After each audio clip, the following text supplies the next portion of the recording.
தேனி மாவட்டத்தில் குறைந்த விலைக்கு தங்க பிஸ்கெட் வாங்கி ஆபரண நகைகள் செய்யலாம் என்று ஜவுளி கடைக்காரரிடம் 75 லட்சம் ரூபாய் மோசடி செய்யப்பட்டுள்ளது.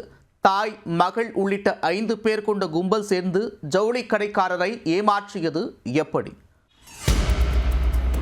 தேனி மாவட்டம் ஆண்டிப்பட்டி அருகே உள்ள சக்கம்பட்டியில் 40 வயதான சுந்தர் என்பவர் ஜவுளி வியாபாரம் செய்து வருகிறார். இவரிடம் அதே பகுதியைச் சேர்ந்த ரேவதி, அவரது மகள் பூமிகா ஆகியோர் சேலைகள் வாங்கி விற்பனை செய்து வந்தனர்.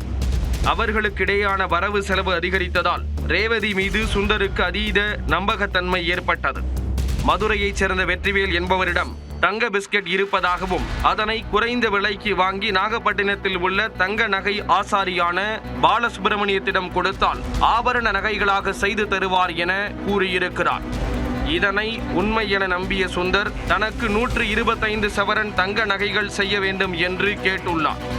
இதற்காக ரேவதி மற்றும் வெற்றிவேல் ஆகியோரது வங்கிக் கணக்கிற்கு கடந்த ஆண்டு ஜனவரி முதல் பல்வேறு தவணைகளில் 74,75,000 ரூபாய் பணத்தை செலுத்தியுள்ளார். ஆனால் பணத்தை பெற்றுக்கொண்ட கும்பல் பேசியபடி தங்க பிஸ்கெட்டும் கொடுக்காமல் ஆபரண நகைகளும் செய்து தராமல் காலம் தாழ்த்தி வந்துள்ளனர்.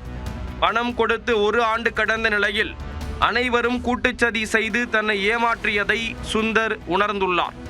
தான் ஏமாற்றப்பட்டது குறித்து தேனி மாவட்ட காவல் கண்காணிப்பாளர் அலுவலகத்தில் சுந்தர் புகார் அளித்திருக்கிறார். புகாரின் பேரில் விசாரணை நடத்திய தேனி மாவட்ட குற்றப்பிரிவு போலீசார் சக்கம்பட்டியைச் சேர்ந்த ரேவதி, அவரது மகள் பூமிகா, எழுவனம்பட்டி வீரன், மதுரையைச் சேர்ந்த வெற்றிவேல், நாகப்பட்டினத்தைச் சேர்ந்த பாலசுப்பிரமணியன் ஆகிய 5 பேர் மீது வழக்கு பதிவு செய்தனர். இதையடுத்து இந்த வழக்கின் முதல் குற்றவாளி ரேவதி மற்றும் 3வது குற்றவாளியான வீரன் ஆகிய இருவரை கைது செய்து போலீசார் சிறையில் அடைத்தனர். மேலும் இந்த வழக்கில் தொடர்புடையவர்களை கைது செய்யும் நடவடிக்கையில் போலீசார் ஈடுபட்டு வருகிறார்கள்.